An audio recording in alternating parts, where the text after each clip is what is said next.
Hi, it's me, Tracy, your literary and tea time companion, with one more cup and one more book chat as we soon close out the month of May. Grab your cozy cup, let's snuggle up and wrap up this month of reading together. Just a little preface of sorts before we get started talking about all the lovely books during the month of May. I just wanted to say that May was a rather tough month for me. I was really struggling a lot with migraine headaches, and that sort of made a real big difference in my life this month, and not least my reading life. I can maybe share a little bit of life a little later in the episode if you would like to stay around for that. But I feel like that part of the top half of the month was very much dealing with migraine headaches and not feeling very well. And that sort of changed my reading. And I feel like my reading maybe was a little bit on the lighter side than usual. And maybe you'll see what I mean as we go along. But I'm doing fine now. And I was able to catch up with some good reading before the end of the month here. And I have a lot of really good things to share with you. And one of the first things is, one of my favorite reads from this month was the new book by Tsvi Jolles, his Leo and the Crazy Genre Hotel. Back in February, I had the great pleasure of being sent to read two of his previous works, Tangerines and Leo and the Magic Guitar of the Ozarks. And I really loved these two books, and I was very excited that Tsvi has a new book out. And let me tell you a little bit about that. 14-year-old Leo thought he was signing up for an ordinary summer job at Magnolia House Hotel, but he quickly discovers this isn't your average inn. It's a secret sanctuary for characters who fled their own broken storylines. From detectives to princesses to mysterious visitors from realms of starlight and magic, the guests arrive desperate to rewrite their fates. When Leo stumbles upon a hidden book club beneath the lobby, he realizes he might hold the key to saving the hotel from a ruthless corporate takeover. Now armed only with his creativity and a few wild ideas, Leo must help his new friends and himself find a story worth fighting for. And that's kind of the essence of the story right there. Leo Hernandez, who we met in book one of Leo's magical adventures, was turning 13, and music was his passion. And in this book, we have a lot of literary references lacing through the book, and young Leo loves to read as well. And I just love Leo. He is just a sweet kid, and it is wonderful to be with him again in another story as he's growing a bit more, discovering who he is himself, his place in the world, and he has moved to a new place in this book, and this is his first job, his first summer job, and I just really love how the literary references are laced through the story.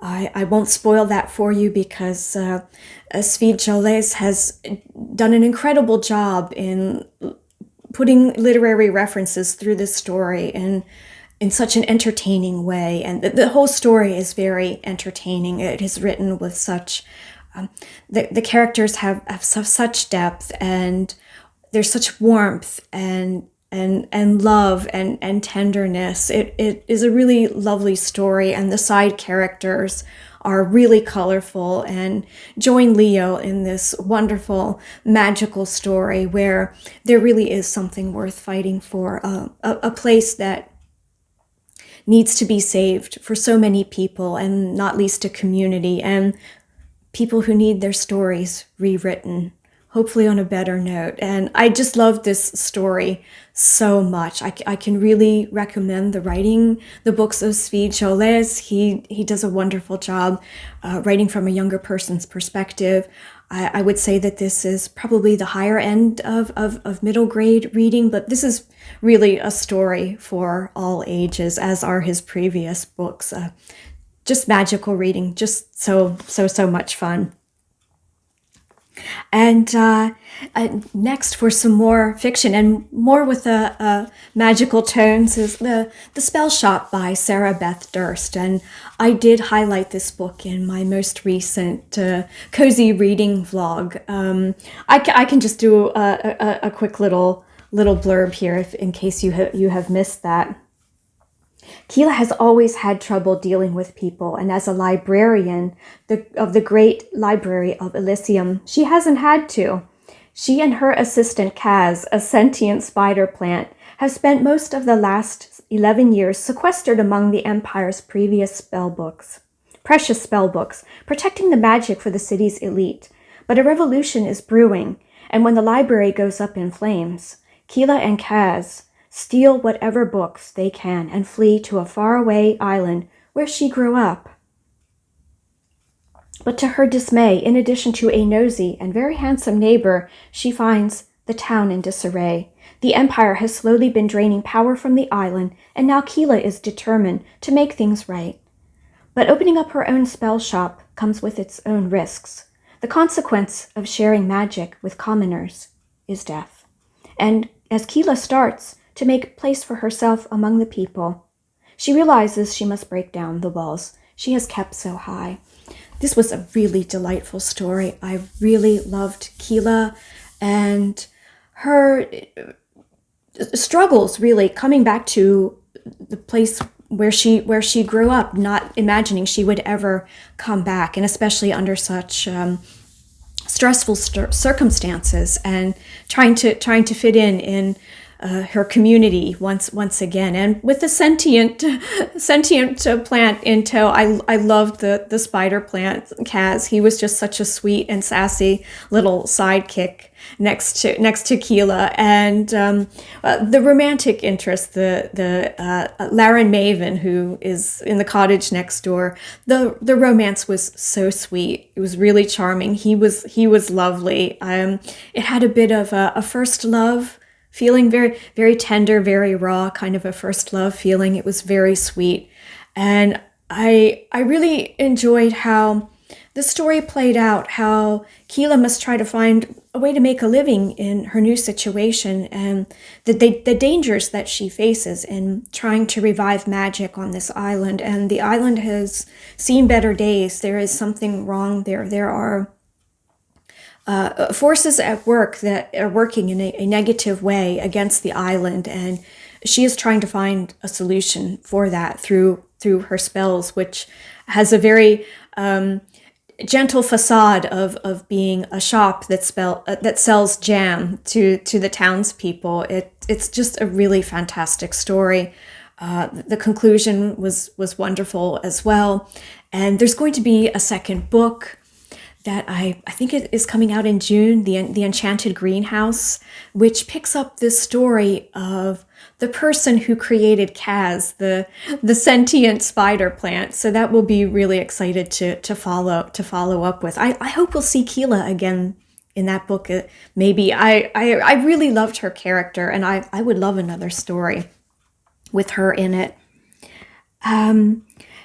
Also for fiction, I did have, at the top of the month, I had Star Wars, Betrayal by Aaron Allston. This is a Legacy of the Force book, book 1 of 9. I have not finished this one yet. I had to slip up with this one a little bit and put a priority on my Regency reading if I was going to finish it up, since I was having a bit of a month with the health and those things. But I hope to be able to renew this one and finish this one very soon, maybe hopefully by this weekend even. So that is some fiction to start us with today. Next, I thought I would share some poetry. And I did share this also in the Cozy Reading vlog recently, The Book of Hours by Rainer Maria Rilke. I did share this one, and I was loving this so much. This was such a beautiful book. I've read it before. I didn't have my own copy, now I do, and so it's wonderful to have in the library corner on the shelves here. And I love these poems that are poems to God. They are poems of encounters with the heart, with God, with more than what we are and what that means. And they're just very powerful poems. And let me just read one for you this time. Put my eyes out, I can see you. Seal my ears shut, I can hear you. And without feet I can walk toward you, and without a mouth I can still beseech you. Break my arms off and I seize you, with my heart as with a hand.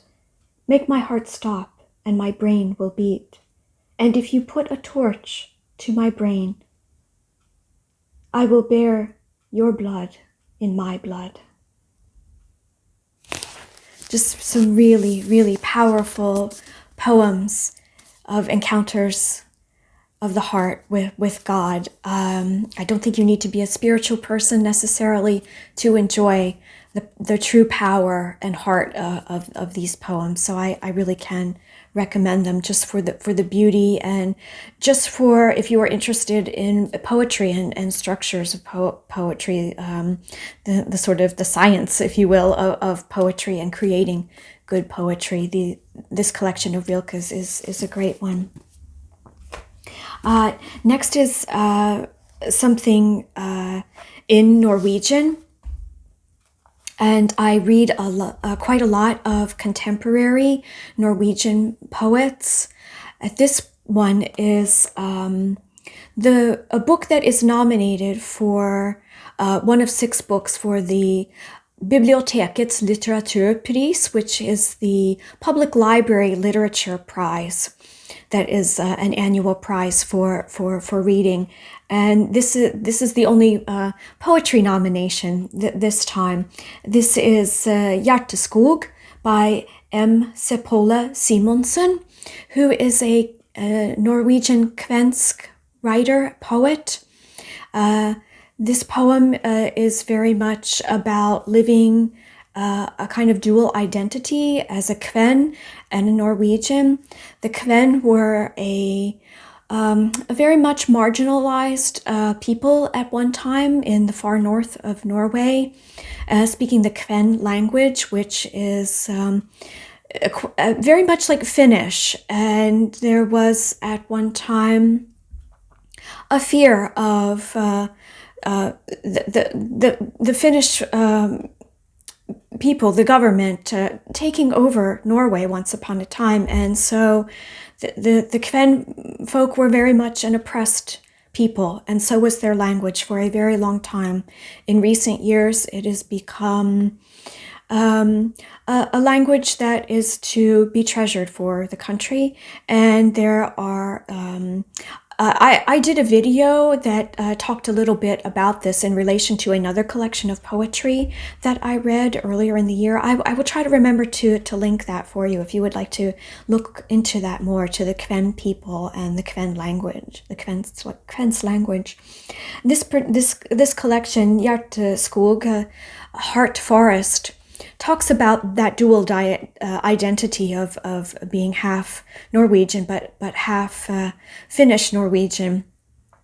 And the poems are very powerful in a connection to nature, a very deep connection to nature, where there's a blur between the line of the human and the animal, the human and nature.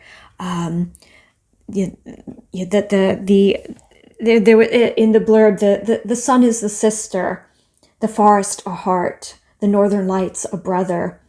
I really love that kind of language, and the language is very minimal with kind of an edge, but yet it retains a very interesting sensuality to it. Most of the poems are very short, very few lines, minimal, but it really grips the heart, and it has a wonderful, overwhelming sensuality to it. I've really been enjoying this. This Bibliotekets litteraturpris, there are 6 books nominated for the prize, as I said, and so this is going to be a little summer side project. I'm on the waiting list for one of the other books that I hope to receive shortly. And another book, unfortunately, is about a 18 week wait for that one. So I'm not sure if I will get through that through the summer. The end of nominations for the prize is the end of September. So we'll see. Hopefully I will be able to get to read through all 6 of the books for the Library Literature Prize. I have another book in Norwegian to share. I do read a fair bit in Norwegian. I try to read something every month. Sometimes it's poetry. Usually I have some poetry along with a work of fiction, usually. But this month I've had a biography, a nonfiction. And this is the biography of Camilla Collett by Line Baugstø. Camilla Collett was one of the first feminists here in Norway, and this chronicles her life. It's a very slender volume, but it is very well written, and I really enjoyed how the author added her own thoughts in between times, along with telling her story in such a way that was very much like a friend talking about someone that she knew. And Camilla Collett was, she wrote a novel that was entitled Almannens Døtre, which could translate as The District Governor's Daughters. I'm sorry, my earlier Norwegian is very Danish based, and I'm not particularly good at speaking that. But that was a novel published in 2 parts between 1854 and 1855 that chronicles young women, and it was considered one of the first political and social realism fiction works in the country, and was a bit of a criticism about young women growing up in a very patriarchal society and negativity towards arranged marriages, and women growing up in very unhappy situations and then being married off into unhappy situations. And that was her only novel. She went on to write other things. She was also an essayist and wrote other works of criticism. Some of her work was anonymous, such as the novel, and it was very much frowned upon, women writing about women's matters. It's very sad to think of that, isn't it? But even still, women's lives and women's matters are trying to be eroded, aren't they? This is a very timely read, I feel like, and I'm so glad to read about this woman that championed women's lives, women's matters, and especially freedom for women, and especially freedom to make a choice in marriage, a marriage for love, which was very not the most common thing in her time in the 19th century. If a woman did not have a husband, a father, a brother, or even a cousin to help support them financially, it was not a good situation. So she very much was championing women to have their own financial means, but also the right for love, to marry for love. So very good things. I really enjoyed this book a lot. Sadly, it is not available in English, and neither is the poetry book that I mentioned in the previous segment. Perhaps sometime. I know that there is a very good Wikipedia article on this woman, and I will try to remember to link to that as well, so you could learn a little bit more about her. And keeping with a nonfiction, keeping within the nonfiction genre, I couldn't resist sharing this the art art book that I borrowed from the library on one of my favorite contemporary Norwegian artists, Elisabeth Werp. This big work.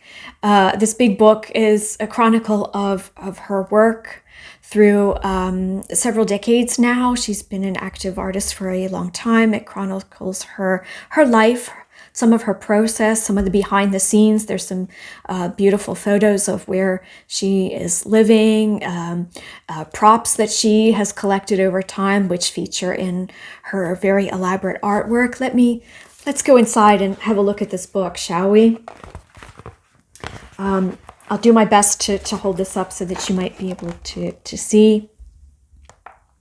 I just love her book, her art, and this book really beautifully shows the artworks in and of themselves, the magic, the mystery. There's the secrets of the heart. Just sort of, her canvases feel like conversations, with time,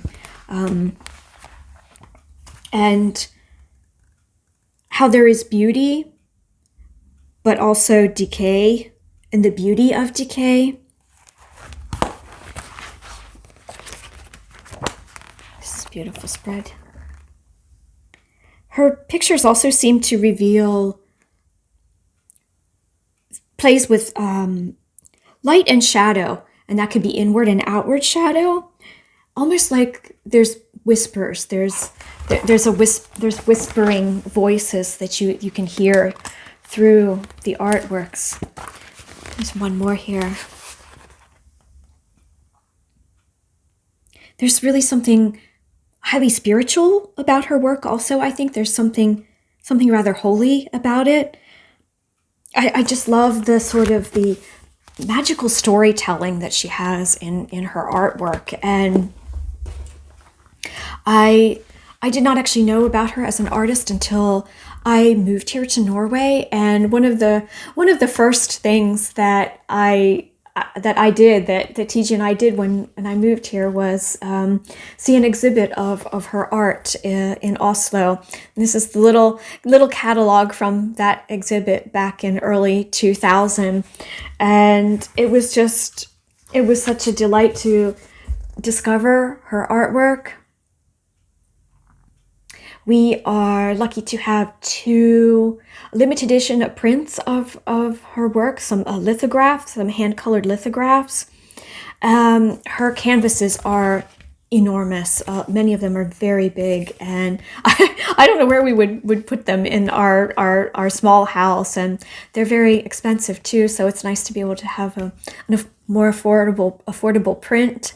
We have 2 of those, so it's just a little nice reminder, this catalog from when I moved here, and a beautiful time discovering contemporary artists here in Norway.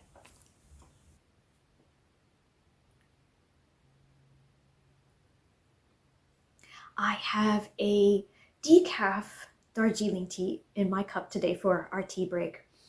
It is later in the day than I would normally be filming, and even though I could need a boost right now, I know that I shouldn't have any more caffeine either. So please forgive me if I'm a little bit more quiet in this particular video. It is later in the day. I was not able to film earlier today. There was much noise outside for various reasons, including some new fiber cable being laid for the internet. So I'm sorry, that's not very interesting for you, but please forgive me if I'm a little more quiet today than usual. Still really lovely tea. Please let me know what you're having, what's in your cup today for our tea break. I thought that I would share my Regency reading project, what I've been reading for the month of May for my Regency project. And my fiction choice this month was Rob Roy by Sir Walter Scott. And I did write a little summary for this one, and I hope you won't mind if I read from my notes for this.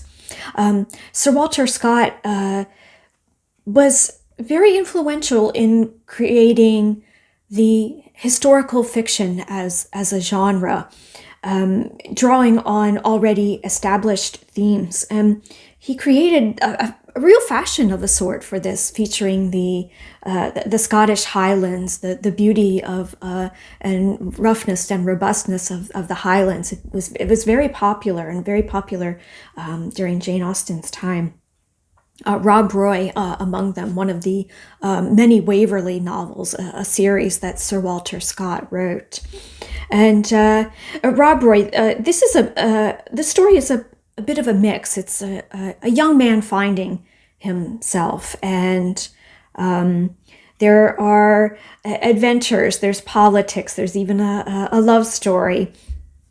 And we meet Frank Osbaldiston, who, after a quarrel with his father, a wealthy businessman in London, he is sent away, and he's not wanting to follow in his father's footsteps, and he is sent to the estate of his uncle in Northumberlandshire, and he soon becomes entangled in the local politics and local affairs.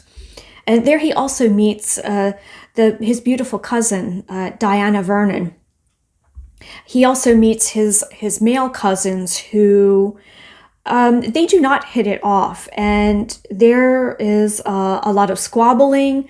There is fortune stealing. There's quite a lot going on with this particular story, and of course, in other relations, there's the relations between England and Scotland at this time. And the story begins right before the Jacobite rising, before the upheaval of civil war.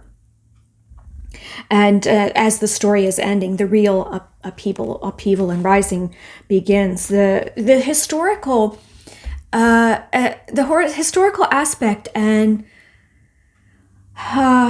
the history, not least the natural setting, was really interesting for this story. But what was also very interesting in a different way was Rob Roy is not the protagonist of this story. I knew that going into it, but it was surprising just how much, the choice of using a side character, important though he was, for the title of the book. It's always puzzled me, and of course Rob Roy. He is a real character, and Scott based him on a real character. Who was a Highland bandit, an outlaw, and was integral to this story with blackmails, raiding. So this character is very important to the story and to Frank. I don't know. I found this book hard to read at times. And I don't know if it was because of the migraines fogging up my brain. I really found it hard to stay in the story. I admit that I slipped sometimes, and I skipped around sometimes within the book. So I have read it. I didn't DNF it, but it wasn't one of those solid reads. I skipped around because I did want to know some things. I did want to see what happened with some characters, why Rob Roy for the title, all of those things. But it was just, it was sort of, it was a bit chaotic sometimes, the story as well. There would be times when I felt like I was still interested, but then another chapter would happen, and the somewhat stodgy writing at times would trip me up. And classics for the modern reader can sometimes feel that way, can't they? I gave this one my best shot. I cannot say that this is my favorite read so far for my Regency and Jane Austen project, or read for the year even so far. I'm glad that I tried it. But it was just not my favorite read, and the ending, it felt very rushed. It felt like we are pulling on the brakes here, and I'm still wondering a few other things about Frank and what happened after, and it felt very abrupt. It had the book on a whole had a very uneven quality for me, for my liking. But I'm glad, as I say, I'm glad that I tried it. Also, among my Regency reading for this month, and I read this more at the top of the month, and I think that I did feature this also, a reading segment in my cozy reading vlog, Eavesdropping on Jane Austen's England: How Our Ancestors Lived 2 Centuries Ago by Roy and Lesley Adkins. And this was a very comprehensive look at life in Jane Austen's time period, and it was a time of great political upheaval. The Napoleonic Wars were happening, and there were advances in the military, of course, in relation to that, but there were also some very interesting advances in medicine, or the body, like the first bifocal glasses were invented during this time period, which I found, as a person who's always worn glasses, very fascinating. There was just everything in this book from living in that time period, from a person's birth to death, quite literally speaking about childbirth, and at that time, before anesthetics and many other things for childbirth was a scary prospect for most women, and even babies surviving still. So it was very tough thing, and as well, and it chronicles everything leading up to one's birth. That would be parents, marriage. Marriage was very much, as I mentioned in the Camilla Collett book. Marriages were sometimes largely arranged, or were arranged in ways that were beneficial to the various parties, usually for financial gain. A relationship based on love was not something that everyone was able to enjoy. It was seen as a luxury for some, for sure. It goes into the marriage customs of the time, this book, which was very interesting. And as I said, the having of children, or the breeding of children, as it was known, and growing up in the 19th century, everything from one's lot in life, what your work might be, and it chronicled different types of work in the time, be it for someone who was maybe wealthy and had a more leisured status, or someone who needed to work on a farm or in various other industries, or cottage industries. And there was often very large gaps between those who had money and those who did not. And taxation was very high during the 19th century, so that often the poor, or those with less money, often bore the brunt of the higher and the rising taxes. And it was just, as I said, the medical care of the body, the health during that time period was very interesting. Especially if you required some medical care. This was a time before transfusions, anesthesia, and other means to ease a surgery or a procedure. It was just very interesting, and the book concludes with once passing in the 19th century, funeral rites and those sorts of things. And it was really wonderful to read of a time period that I have read of. I have read many books about, especially fiction works set in the 19th century, written in the 19th century. So I really enjoyed this look at life during the time period. I can really recommend this book, Eavesdropping on England, Jane Austen's England. If you were interested in the 19th century, this is one of the most excellent and very readable books on history of a person's life through death in that time period. And one more book for my Regency project was a Regency Etiquette, the Mirror of Graces, or the Lady's Costume, written by a lady of distinction, so an anonymous writer. This was a facsimile edition that was published in 1811.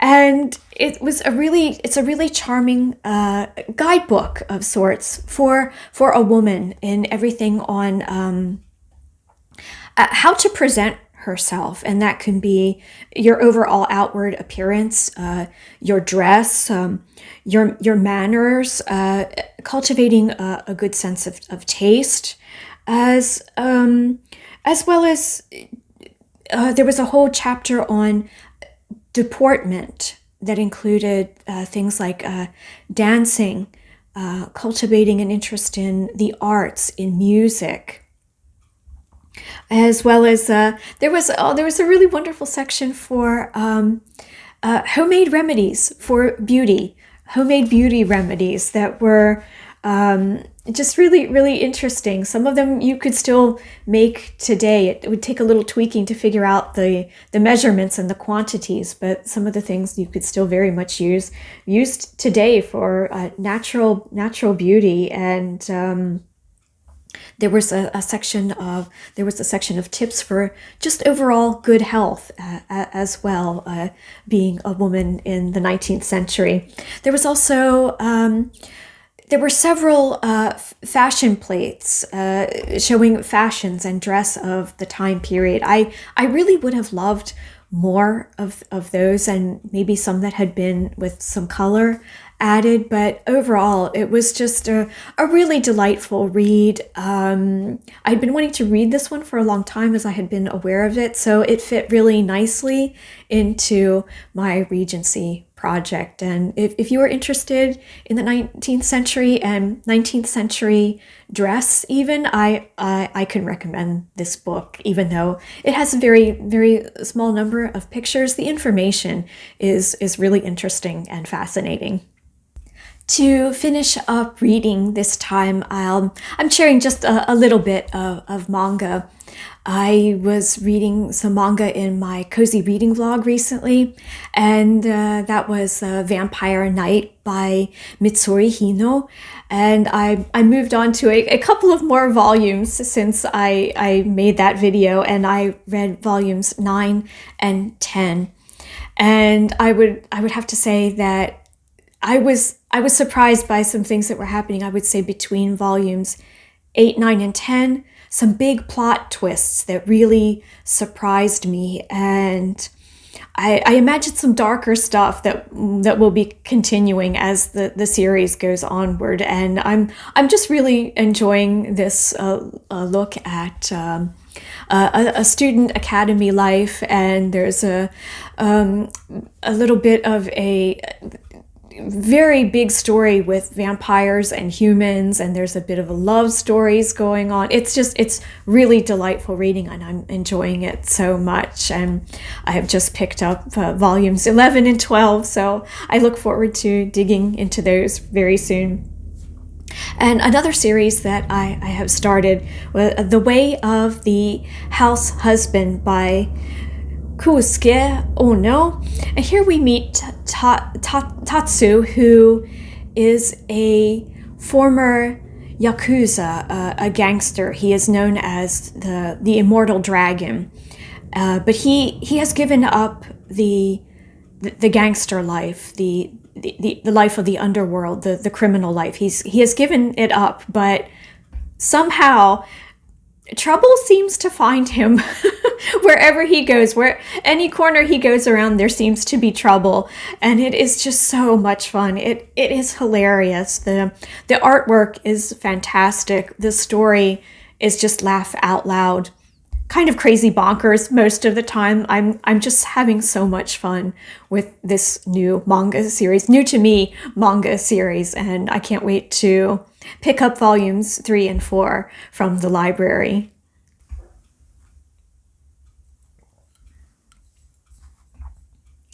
At the top of our visit today, I spoke about having a bit of a tough time, and it has been a tough time with the migraine headaches. I'm doing better.